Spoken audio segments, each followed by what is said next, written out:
Menteri Pertahanan Pakistan Khawaja Muhammad Asif secara spesifik mengakui bahwa Pakistan siap menyediakan program nuklirnya kepada Arab Saudi jika diperlukan.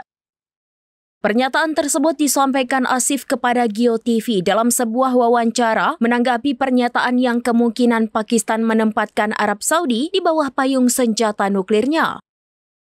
Asif juga menyatakan bahwa kemampuan nuklir Pakistan sudah mapan sejak uji coba pertama dan mereka kini memiliki pasukan yang terlatih.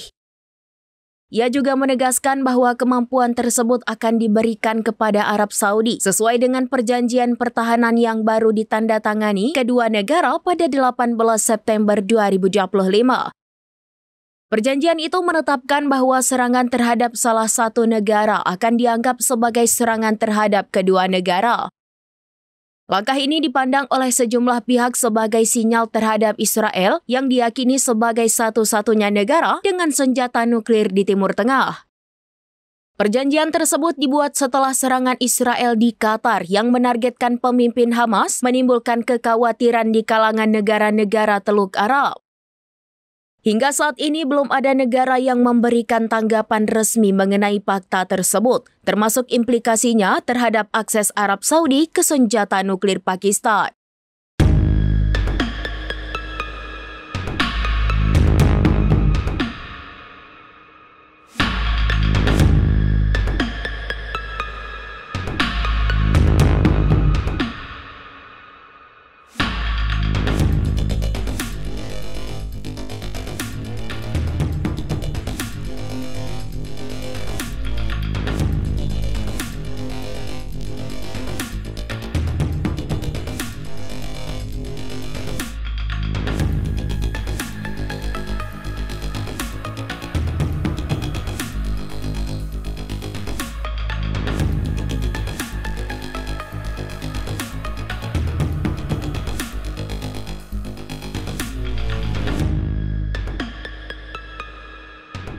Download Tribun X sekarang, menghadirkan lokal menjadi Indonesia.